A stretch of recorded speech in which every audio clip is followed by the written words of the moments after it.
ಪ್ರಿಯ ವೀಕ್ಷಕರೇ, ಈ ವಿಡಿಯೋವನ್ನು ಮೊದಲಿನಿಂದ ಕೊನೆಯವರೆಗೂ ಸ್ಕಿಪ್ ಮಾಡದೆ ಪೂರ್ತಿಯಾಗಿ ನೋಡಿರಿ. ಹಾಗೆ ಈ ನಮ್ಮ ಚಾನೆಲ್ ಸಬ್ಸ್ಕ್ರೈಬ್ ಮಾಡಿಕೊಳ್ಳಿ. ನಾವು ನಿಮಗಾಗಿ ಮಾಡುವ ಪ್ರತಿಯೊಂದು ವಿಡಿಯೋಗಳು ನಿಮಗೆ ನೋಟಿಫಿಕೇಶನ್ ಆಗಿ ದೊರೆಯಲು ಪಕ್ಕದಲ್ಲಿ ಬರುವಂತಹ ಬೆಲ್ ಐಕನ್ ಕ್ಲಿಕ್ ಮಾಡಿಕೊಳ್ಳಿ. ಓಂ ಶ್ರೀ ಗುರುಭ್ಯೋ ನಮಃ. ಓಂ ನಮೋ ಕಾಳಿಕಾಯೇ ನಮಃ. ವೀಕ್ಷಕರಿಗೆಲ್ಲ ಶ್ರೀ ಅಂಬಾ ಭವಾನಿ ಜ್ಯೋತಿಷ್ಯಂ ಚಾನೆಲ್ಗೆ ಆತ್ಮೀಯ ಸ್ವಾಗತ. ನನ್ನ ಅನೇಕ ವೀಕ್ಷಕರು, ಗುರುಗಳೇ, ವ್ಯಾಪಾರದಲ್ಲಿ ಎಷ್ಟೇ ಪ್ರಯತ್ನಿಸಿದರೂ ಸಹ ಏಳಿಗೆಯನ್ನು ಕಾಣಲು ಸಾಧ್ಯವಾಗುತ್ತಿಲ್ಲ. ನಮ್ಮ ನಿರೀಕ್ಷೆಯಂತೆ ವ್ಯಾಪಾರ ಕ್ಷೇತ್ರದಲ್ಲಿ ಲಾಭಾಂಶ ದೊರೆಯುತ್ತಿಲ್ಲ. ಜೀವನವೆಲ್ಲ ಸಾಲಗಳಿಂದಲೇ ತುಂಬಿ ಹೋಗಿದೆ. ಸಾಕಷ್ಟು ದೇವರ ಮೊರೆ ಹೋಗಿದ್ದೇನೆ. ಪುಣ್ಯಕ್ಷೇತ್ರಗಳ ಭೇಟಿ, ಉಪವಾಸ, ವ್ರತಗಳು ಬಹಳಷ್ಟು ಪ್ರಯತ್ನಿಸಿದರೂ ಸಹ ಆರ್ಥಿಕವಾಗಿ ಮುಂದೆ ಬರಲು ಸಾಧ್ಯವಾಗ್ತಿಲ್ಲ. ಹೀಗೆ ಸಾಕಷ್ಟು ನನ್ನ ವೀಕ್ಷಕರು ಕರೆ ಮಾಡಿ ವ್ಯಾಪಾರ ಅಭಿವೃದ್ಧಿಗಾಗಿ, ಜನಾಕರ್ಷಣೆ ಆಗಲಿಕ್ಕೆ, ವ್ಯಾಪಾರ ಸ್ಥಳದಲ್ಲಿ ಜನಾಕರ್ಷಣೆ ಮತ್ತು ಧನಾಕರ್ಷಣೆಗೆ ಸಂಬಂಧಿಸಿದಂತಹ ಯಾವುದಾದರೂ ಉಪಾಯವನ್ನು ತಿಳಿಸ್ಕೊಡಿ ಎಂದು ಅನೇಕರು ಕರೆ ಮಾಡಿ ಮತ್ತು ಕಾಮೆಂಟ್ಗಳಲ್ಲಿ ವಿಚಾರಣೆಯನ್ನು ಮಾಡಿರ್ತಾರೆ. ಈ ದಿನ ವ್ಯಾಪಾರಾಭಿವೃದ್ಧಿಗಾಗಿ, ವ್ಯಾಪಾರ ಸ್ಥಳದಲ್ಲಿ ಜನಾಕರ್ಷಣೆಯಾಗಲು, ಧನಾಕರ್ಷಣೆಯಾಗಲು 3 ರೀತಿಯ ತಾಂತ್ರಿಕ ಉಪಾಯಗಳನ್ನು ತಿಳಿಸಲಿದ್ದೇನೆ. ಈ 3 ಉಪಾಯಗಳಲ್ಲಿ ನಿಮಗೆ ಅನುಸರಿಸಲು ಸಾಧ್ಯವಿರತಕ್ಕಂತಹ ಯಾವುದಾದರೂ ಒಂದು ಉಪಾಯವನ್ನು ಪ್ರಯತ್ನಿಸಿದರೆ ಸಾಕು. ಈ ಉಪಾಯವನ್ನು ಪ್ರಯತ್ನಿಸಿದ 7 ದಿನಗಳಲ್ಲೇ ನೀವು ನಿಮ್ಮ ವ್ಯಾಪಾರದಲ್ಲಾಗ್ತಕ್ಕಂತಹ ಏಳಿಗೆಯನ್ನು ಕಾಣಬಹುದು. ಹಾಗಿದ್ರಲ್ಲಿ ಆ ಉಪಾಯಗಳು ಯಾವುವು, ಯಾವ ದಿನಗಳಂದು ಈ ಉಪಾಯವನ್ನು ಪ್ರಯತ್ನಿಸಬೇಕು, ಈ ತಾಂತ್ರಿಕ ಉಪಾಯಗಳಿಗೆ ಬೇಕಾಗುವಂತಹ ವಸ್ತುಗಳು ಯಾವುವು ಎಂಬುದನ್ನು ತಿಳಿಸ್ಕೊಡ್ತೇನೆ. ವಿಡಿಯೋ ಪ್ರಾರಂಭಿಸುವ ಮೊದಲು ಈ ವಿಡಿಯೋವನ್ನು ಲೈಕ್ ಮಾಡಿ, ನಿಮ್ಮ ಸ್ನೇಹಿತರೊಂದಿಗೆ ಈ ವಿಡಿಯೋವನ್ನು ಶೇರ್ ಮಾಡಿ. ಹೊಸದಾಗಿ ನಮ್ಮ ಚಾನಲ್ಗೆ ಬಂದಿದ್ದರೆ ಈ ಕೂಡಲೇ ನಮ್ಮ ಚಾನಲ್ನ ಸಬ್ಸ್ಕ್ರೈಬ್ ಮಾಡಿಕೊಡ್ರಿ. ಮೊದಲನೇ ಉಪಾಯ ಅಂದರೆ ಲವಂಗಗಳಿಂದ ಕೂಡಿದಂತಹ ಉಪಾಯ. ಈ ಉಪಾಯವನ್ನು ಪ್ರತಿದಿನವೂ ಪ್ರಯತ್ನವನ್ನು ಮಾಡಬಹುದು. ಮೊದಲಿಗೆ ನೋಡಿ, ಈ ರೀತಿ 7 ಲವಂಗಗಳನ್ನು ತೆಗೆದುಕೊಳ್ಳಿ. ಲವಂಗಗಳಂದರೆ ತಾಂತ್ರಿಕ ವಿದ್ಯೆಗಳಿಗೆ ನೋಡಿ, ಲವಂಗಗಳಲ್ಲಿ ಈ ರೀತಿ ಹೂ ಇರಬೇಕು. ಕಡ್ಡಿಯ ರೂಪದಲ್ಲಿರ್ತಕ್ಕಂತಹ ಲವಂಗಗಳು ನಮಗೆ ಕೆಲಸಕ್ಕೆ ಬರೋದಿಲ್ಲ. ಲವಂಗಗಳಲ್ಲಿ ಹೂ ಇರಬೇಕು. ಈ ರೀತಿ ನೀವು 7 ಲವಂಗಗಳನ್ನು ತೆಗೆದುಕೊಳ್ಳಿ. ಬಹಳ ಸರಳವಾಗಿರ್ತಕ್ಕಂತಹ ಉಪಾಯಗಳಿರ್ತವೆ, ಆದರೆ ತಾಂತ್ರಿಕ ವಿದ್ಯೆಗಳಲ್ಲಿ ಶೀಘ್ರವಾಗಿ ಫಲ ಕೊಡ್ತಕ್ಕಂತಹ ಈ ವಸ್ತುಗಳಿಗೆ, ಪ್ರಕೃತಿಯಲ್ಲಿ ನಮಗೆ ಸಿಗ್ತಕ್ಕಂತಹ ವಸ್ತುಗಳಿಗೆ ಅವುಗಳಿಗೇ ಆದಂತಹ ಒಂದು ಪ್ರತ್ಯೇಕವಾದಂತಹ ಶಕ್ತಿ ಇರ್ತದೆ. ಈ ರೀತಿ ಹೂ ಇರುವಂತಹ 7 ಲವಂಗವನ್ನು ತೆಗೆದುಕೊಳ್ಳಿ. ಪ್ರತಿದಿನ ಸಂಜೆ 6ರಿಂದ 8ರ ಮಧ್ಯಕಾಲದಲ್ಲಿ ನಿಮ್ಮ ವ್ಯಾಪಾರ ಸ್ಥಳದಲ್ಲಿ ಪೂಜಾ ಸಮಯ, ಪ್ರತಿನಿತ್ಯ ನೀವು ಸಂಜೆ ಸಮಯದಲ್ಲಿ ದೀಪ ಧೂಪಗಳಿಂದ ಭಗವಂತನನ್ನು ಪೂಜಿಸಿದ ನಂತರ ಈ ರೀತಿ 7 ಲವಂಗಗಳನ್ನು ನಿಮ್ಮ ಎಡಗೈ ಮುಷ್ಟಿಯಲ್ಲಿ ಇಟ್ಕೊಳ್ಳಿ. 7 ಲವಂಗಗಳನ್ನು ನಿಮ್ಮ ಎಡಗೈ ಮುಷ್ಟಿಯಲ್ಲಿ ಇಟ್ಕೊಳ್ಳಿ. ನಿಮ್ಮ ಶಾಪ್ನ ಒಳಭಾಗದಲ್ಲಿ ದೃಷ್ಟಿಯನ್ನು ತೆಗೆಯಿರಿ, ಅಂದರೆ ಇನ್ಸೈಡ್ ಶಾಪ್ನ ಒಳಭಾಗದಲ್ಲಿ ನೋಡಿ, ಎಡಗೈನಲ್ಲಿ ಮುಷ್ಟಿಯಲ್ಲಿ ಇಟ್ಕೋಬೇಕು. ಈ ರೀತಿ ಆ್ಯಂಟಿ ಕ್ಲಾಕ್ ವೈಸ್ ನಿಮ್ಮ ಶಾಪ್ನ ಒಳಭಾಗದಲ್ಲೆಲ್ಲವೂ ದೃಷ್ಟಿಯನ್ನು ತೆಗಿಬೇಕು. ನಂತರ ಶಾಪ್ನ ಹೊರಗಡೆಗೆ ಬನ್ನಿ. ಶಾಪ್ನ ಹೊರಗೆ ಬಂದು ನಿಮ್ಮ ವ್ಯಾಪಾರ ಸ್ಥಳದ ಮುಖ್ಯ ದ್ವಾರದ ಮುಂದೆ ನಿಂತು ಈ ಮುಷ್ಟಿಯಲ್ಲಿರ್ತಕ್ಕಂತಹ 7 ಲವಂಗಗಳಿಂದ ಆ್ಯಂಟಿ ಕ್ಲಾಕ್ ವೈಸ್, ಅಂದರೆ ಈ ರೀತಿ ಬಲದಿಂದ ಎಡಬದಿಗೆ 3 ಬಾರಿ ದೃಷ್ಟಿಯನ್ನು ತೆಗೆಯಿರಿ.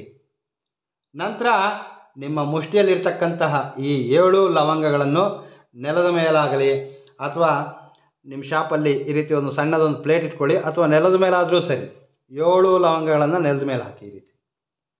ನಂತರ ಏನು ಮಾಡಬೇಕು, ಈ 7 ಲವಂಗಗಳನ್ನು ಒಂದು ಕರ್ಪೂರದ ಸಹಾಯದಿಂದ ಬರ್ನ್ ಮಾಡಬೇಕು. ಅಂದರೆ ನಿಮ್ಮ ಶಾಪ್ನ ಮುಖ್ಯ ದ್ವಾರದ ಮುಂದೆ ಈ ರೀತಿ ನಾವು ದೃಷ್ಟಿ ತೆಗೆದಿರ್ತಕ್ಕಂತಹ ಲವಂಗಗಳನ್ನೆಲ್ಲವೂ ಸಹ ನಾವು ಸುಟ್ಟು ಬಿಡಬೇಕಾಗ್ತದೆ. ಈ ಒಂದು ಉಪಾಯ ಮಾಡೋದ್ರಿಂದ ಏನಾಗ್ತದೆ, ವ್ಯಾಪಾರ ಸ್ಥಳದಲ್ಲಿರ್ತಕ್ಕಂತಹ ದೃಷ್ಟಿದೋಷಗಳು ಅಥವಾ ನರಘೋಷಗಳು ಈ ರೀತಿ ಯಾವುದಾದ್ರು ಸಮಸ್ಯೆಗಳಿದ್ದರೆ ಖಂಡಿತ ನೀವು ಈ ಸಮಸ್ಯೆಗಳಿಂದ ಹೊರಬರ್ತೀರಿ.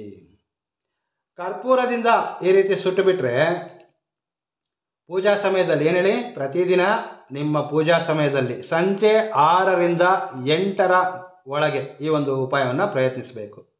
ಸಂಜೆ ಟೈಮಲ್ಲಿ ಶಾಪ್ನಲ್ಲಿ ದೀಪ ಧೂಪಗಳಿಂದ ಪೂಜೆ ಮಾಡ್ತಕ್ಕಂತಹ ಅಭ್ಯಾಸವನ್ನು ಮಾಡಿಕೊಳ್ಳಿ. ಇದರಿಂದ ನಿಮ್ಮ ವ್ಯಾಪಾರ ಸ್ಥಳದಲ್ಲಿರ್ತಕ್ಕಂತಹ ನಕಾರಾತ್ಮಕ ಶಕ್ತಿಗಳು ಹೊರ ಹೋಗುತ್ತವೆ. ನಿಮ್ಮ ಶಾಪಲ್ಲಿ ಪಾಸಿಟಿವ್ ಎನರ್ಜಿ ಬೆಳೆಯುತ್ತೆ. ಈ ಉಪಾಯ ವ್ಯಾಪಾರ ಅಭಿವೃದ್ಧಿಯಾಗಲು, ಜನಾಕರ್ಷಣೆಯಾಗಲು, ಬೇಗನೆ ಧನಾಕರ್ಷಣೆಯಾಗಲು ಬಹಳ ಸಹಕಾರಿಯಾಗ್ತದೆ. ಹಾಗೆ ಇದಾದ ನಂತರ 2ನೇ ಉಪಾಯ ಅಂದರೆ ತುಂಬ ಸರಳವಾಗಿರ್ತಕ್ಕಂತಹ ಉಪಾಯವನ್ನು ತೋರಿಸ್ಕೊಡ್ತೇನೆ. ಈ ಒಂದು ಲವಂಗಗಳಿಂದ ಮಾಡ್ತಕ್ಕಂತಹ ಉಪಾಯವನ್ನು ನೀವು ನಿಮ್ಮ ಪೂಜಾ ಸಮಯದಲ್ಲಿ ಪ್ರತಿದಿನವೂ ಸಹ ಪ್ರಯತ್ನವನ್ನು ಮಾಡಬಹುದು. ಹಾಗೆ 2ನೇ ಉಪಾಯ ಏನು ಅಂತಂದರೆ,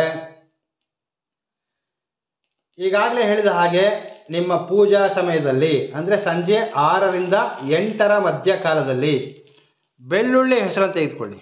ನೋಡಿ, ಈ ರೀತಿ ಬೆಳ್ಳುಳ್ಳಿ ಹೆಸರು 11 ಸಂಖ್ಯೆಯಲ್ಲಿ ಬೇಕು ನಮಗೆ. 11 ಬೆಳ್ಳುಳ್ಳಿಯ ಹೆಸರನ್ನು ತೆಗೆದುಕೊಳ್ಬೇಕು. ಮೊದಲಿನ ತಂತ್ರದಲ್ಲಿ ಹೇಳಿದ ಹಾಗೆಯೇ ನಿಮ್ಮ ಎಡಗೈಯಲ್ಲಿ, ನಿಮ್ಮ ಒಂದು ಎಡಗೈ ಮುಷ್ಟಿಯಲ್ಲಿ ಈ ರೀತಿ 11 ಇರಬೇಕು. 11 ಸಂಖ್ಯೆಯಲ್ಲಿ ಬೆಳ್ಳುಳ್ಳಿ ಹೆಸರನ್ನು ಎಡಗೈ ಮುಷ್ಟಿಯಲ್ಲಿ ಇಟ್ಕೊಂಡು ನಿಮ್ಮ ಶಾಪ್ನ ಒಳಭಾಗದಲ್ಲಿ ದೃಷ್ಟಿಯನ್ನು ತೆಗಿಬೇಕು. ಅದೇ ರೀತಿ ಆ್ಯಂಟಿ ಕ್ಲಾಕ್ ವೈಸ್ ಶಾಪ್ನ ಒಳಭಾಗದಲ್ಲಿ 3 ಬಾರಿ, ನಂತರ ಶಾಪ್ನ ಹೊರಭಾಗಕ್ಕೆ ಬಂದು ನಿಮ್ಮ ಶಾಪ್ನ ಮುಖ್ಯ ದ್ವಾರಕ್ಕೂ ಸಹ ಈ ಬೆಳ್ಳುಳ್ಳಿಯಿಂದ ಆ್ಯಂಟಿ ಕ್ಲಾಕ್ ವೈಸ್ 3 ಸುತ್ತು ಸುತ್ತಬೇಕು. ಈ ರೀತಿ ಆ್ಯಂಟಿ ಕ್ಲಾಕ್ ವೈಸ್ 3 ಸುತ್ತು ಸುತ್ತಿ ದೃಷ್ಟಿಯನ್ನು ತೆಗಿಬೇಕು. ನಂತರ ನಿಮ್ಮ ಮುಷ್ಟಿಯಲ್ಲಿರ್ತಕ್ಕಂತಹ ಈ 11 ಬೆಳ್ಳುಳ್ಳಿ ಹೆಸರನ್ನು ಯಾರೂ ತುಳಿದೇ ಇರತಕ್ಕಂತಹ ಸ್ಥಳದಲ್ಲಿ ಹೊರ ಚೆಲ್ಲಬೇಕು. ಈ ಬೆಳ್ಳುಳ್ಳಿ ಹೆಸರುಗಳು ಮತ್ತು ಈ ಲವಂಗಗಳಿಗೆ ಆಕರ್ಷಣಾ ಶಕ್ತಿ ಎಂಬುದು ಅಧಿಕವಾಗಿರ್ತದೆ. ಈ ವಸ್ತುಗಳಿಂದ ದೃಷ್ಟಿಯನ್ನು ತೆಗೆಯೋದ್ರಿಂದ ಈ ವಸ್ತುಗಳು ನಿಮ್ಮ ವ್ಯಾಪಾರ ಸ್ಥಳದಲ್ಲಿರ್ತಕ್ಕಂತಹ ನೆಗೆಟಿವ್ ಎನರ್ಜಿಯನ್ನು ಆಕರ್ಷಿಸಿಕೊಳ್ಳುತ್ತವೆ. ಇವುಗಳ ಜೊತೆ ನಮ್ಮ ಶಾಪಲ್ಲಿರ್ತಕ್ಕಂತಹ ನಕಾರಾತ್ಮಕ ಶಕ್ತಿಯೂ ಸಹ ಹೊರ ಹೋಗ್ತದೆ. ಈ ಉಪಾಯದಿಂದ ನಿಮ್ಮ ವ್ಯಾಪಾರ ಸ್ಥಳದಲ್ಲಿ ಜನಾಕರ್ಷಣೆಯಾಗುತ್ತೆ. ಹಾಗೆ ಇನ್ನು 3ನೇ ಉಪಾಯ, ಕೊನೆಯ ಉಪಾಯ, ಇದನ್ನು ನೀವು ಬಹಳಷ್ಟು ಸ್ಥಳದಲ್ಲಿ ಗಮನ ಮಾಡಿರ್ತೀರಿ. ಒಂದು ಗಾಜಿನ ಪಾತ್ರೆಯನ್ನು ತೆಗೆದುಕೊಳ್ಳಿ. ಒಂದು ಗಾಜಿನ ಪಾತ್ರೆಯನ್ನು ತೆಗೆದುಕೊಳ್ಬೇಕು. ಒಂದು ಗಾಜಿನ ಪಾತ್ರೆಯಲ್ಲಿ ನೋಡಿ, ಮುಕ್ಕಾಲು ಭಾಗ ಅಂದರೆ 75% ಇದರಲ್ಲಿ ನೀರನ್ನು ತುಂಬಬೇಕು. ಗಾಜಿನ ಪಾತ್ರೆಯಲ್ಲಿ ಈ ಒಂದು ಉಪಾಯವನ್ನು ನೀವು ಬಹಳಷ್ಟು ಸ್ಥಳಗಳಲ್ಲಿ ಗಮನಿಸಿರಬಹುದು.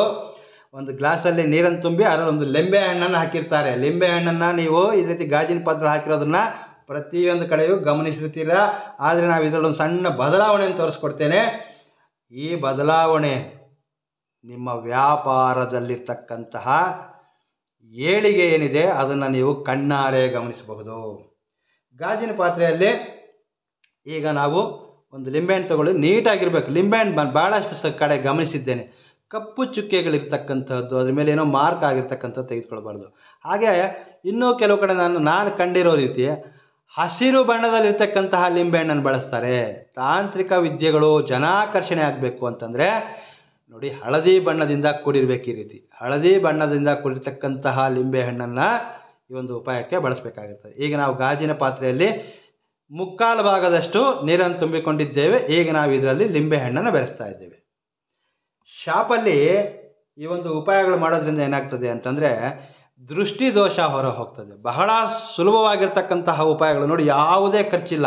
ನೀವು ಸ್ವತಃ ನಿಮ್ಮ ಕೈಯಲ್ಲೇ ಈ ಒಂದು ಉಪಾಯಗಳನ್ನೆಲ್ಲ ಪ್ರಯತ್ನ ಮಾಡ್ಬೋದು. ಈ ರೀತಿ ಒಂದು ಗಾಜಿನ ಪಾತ್ರೆಯಲ್ಲಿ ಒಂದು ಲಿಂಬೆಹಣ್ಣನ್ನು ಬೆರೆಸ್ಕೊಳ್ಳಿ. ಹಾಗೆ ಈಗ ನಾವೇನು ಮಾಡಬೇಕು, ಈ ಪಾತ್ರೆಯಲ್ಲಿ ಸ್ವಲ್ಪ ಮಟ್ಟಿಗೆ ಕಲ್ಲುಪ್ಪನ್ನು ಬೆರೆಸಬೇಕು.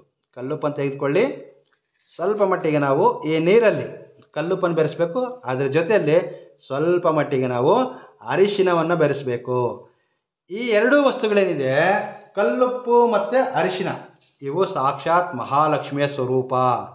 ಉಪ್ಪು, ಹಳದಿ ಇವು ಮಹಾಲಕ್ಷ್ಮಿಯ ಸ್ವರೂಪ. ಇನ್ನೊಂದೇನು ಅಂದರೆ ಈ ಉಪ್ಪಿಗೆ ನಕಾರಾತ್ಮಕ ಶಕ್ತಿಯನ್ನು ಗ್ರಹಿಸುವಂತಹ ಶಕ್ತಿ ಇರ್ತದೆ. ಈ ಉಪ್ಪಿನಿಂದ ಏನಾಗುತ್ತೆ, ನಿಮ್ಮ ಶಾಪಲ್ಲಿರ್ತಕ್ಕಂತಹ ನೆಗೆಟಿವ್ ಎನರ್ಜಿನ ಈ ಒಂದು ಗಾಜಿನ ಪಾತ್ರೆ ಅಟ್ರ್ಯಾಕ್ಟ್ ಮಾಡ್ತದೆ. ಗಾಜು ರಾಹುವಿಗೆ ಸಂಬಂಧಿಸಿದಂತಹ ವಸ್ತು. ಸೊ ಏನಾಗ್ತದೆ, ಶಾಪು ಈ ಒಂದು ವಿಚಾರ ನೆನಪಿರಬೇಕು. ಈ ಒಂದು ಉಪಾಯವನ್ನು ಪ್ರಯತ್ನ ಮಾಡುವಾಗ ಇದು ಪ್ರತಿದಿನ ಬೆಳಗ್ಗೆ ನಿಮ್ಮ ಪೂಜಾ ಸಮಯದಲ್ಲಿ ಪ್ರಯತ್ನವನ್ನು ಮಾಡಬಹುದು. ಪ್ರತಿದಿನವೂ ನೀವು ಈ ಒಂದು ಉಪಾಯವನ್ನು ಪ್ರಯತ್ನ ಮಾಡಬಹುದು. ಹಾಗೆ ಸ್ನೇಹಿತರೆ, ಈ ಗಾಜಿನ ಪಾತ್ರೆ ನಿಮ್ಮ ಶಾಪ್ಗೆ ಬರ್ತಕ್ಕಂತಹ ಗ್ರಾಹಕರಿಗೆ ಕಾಣುವಂತೆ ಇಟ್ಟಿರಬೇಕು. ನಿಮ್ಮ ಗ್ರಾಹಕರಿಗೆ ಬರ್ತಕ್ಕಂಥ ನಿಮಗೆ ಏನು ಕಸ್ಟಮರ್ಸ್ ಬರ್ತಾರೆ ಅವರಿಗೆ ಈ ಒಂದು ಗಾಜಿನ ಪಾತ್ರೆ ಕಾಣುವಂತಹ ರೀತಿಯಲ್ಲಿ ಇಟ್ಟಿರಬೇಕು. ಇದರಿಂದ ನಿಮ್ಮ ವ್ಯಾಪಾರ ಸ್ಥಳಕ್ಕೆ ಯಾರ ದೃಷ್ಟಿಯೂ ಬೀಳೋದಿಲ್ಲ. ಈ ಗಾಜಿನ ಪಾತ್ರೆಯಲ್ಲಿ ಇರ್ತಕ್ಕಂತಹ ವಸ್ತುಗಳನ್ನು ಈ ನಂತರದ ದಿನ ಅಂದರೆ ನೆಕ್ಸ್ಟ್ ಡೇ ಹೊರಚೆಲ್ಬಿಡಿ. ಮತ್ತೆ ಇದೇ ಉಪಾಯವನ್ನು ಪ್ರತಿನಿತ್ಯ ಪ್ರಯತ್ನಿಸಬೇಕು. ಈ ಉಪಾಯಗಳಂದರೆ ಈ 3 ಉಪಾಯಗಳಲ್ಲಿ ನಿಮಗೆ ಯಾವ ಉಪಾಯವನ್ನು ಅನುಸರಿಸಲು ಸಾಧ್ಯವಿದೆಯೋ ಯಾವುದಾದ್ರೂ ಒಂದು ಉಪಾಯವನ್ನಾದರೂ ಸಹ ಪ್ರಯತ್ನವನ್ನು ಮಾಡಿ. ಅಥವಾ ನಿಮಗೆ ಈ 3 ಉಪಾಯಗಳನ್ನು ಪ್ರಯತ್ನಿಸಲು ಸಾಧ್ಯವಿದ್ದರೆ 3 ಸಹ ಪ್ರಯತ್ನಿಸಬಹುದು. ಇದರಿಂದ ನಿಮ್ಮ ವ್ಯಾಪಾರವು ಶೀಘ್ರಗತಿಯಲ್ಲಿ ಬಹಳಷ್ಟು ಉತ್ತಮ ರೀತಿಯಲ್ಲಿ ಬೆಳವಣಿಗೆ ಆಗ್ತದೆ. ಜನಾಕರ್ಷಣೆ ಮತ್ತು ಧನಾಕರ್ಷಣೆ ಈ 3 ಉಪಾಯಗಳು ಅದ್ಭುತವಾದಂತಹ ಫಲವನ್ನು ನೀಡುತ್ತವೆ. ತಾಯಿ ಭವಾನಿ ದೇವಿಯ ಅನುಗ್ರಹ ಸದಾ ನಿಮ್ಮೊಂದಿಗಿರಲಿ ಎಂದು ನಾನು ಮನಸ್ಫೂರ್ತಿಯಾಗಿ ಪ್ರಾರ್ಥಿಸ್ತೇನೆ. ವೀಕ್ಷಕರೇ, ಈ ಮಾಹಿತಿ ಇಷ್ಟವಾದರೆ ವಿಡಿಯೋವನ್ನು ಲೈಕ್ ಮಾಡಿ, ಶೇರ್ ಮಾಡಿ. ನೀವು ಯಾವ ಸ್ಥಳದಿಂದ ಈ ವಿಡಿಯೋವನ್ನು ವೀಕ್ಷಣೆ ಮಾಡ್ತಿದ್ದೀರಿ ಎಂಬುದನ್ನು ಕಾಮೆಂಟ್ ಮಾಡಿ. ಮುಂದಿನ ಸಂಚಿಕೆಯಲ್ಲಿ ಭೇಟಿಯಾಗ್ತೇನೆ. ನಮಸ್ಕಾರ. ಸರ್ವೇ ಜನೋ ಸುಖಿನೋ ಭವಂತು.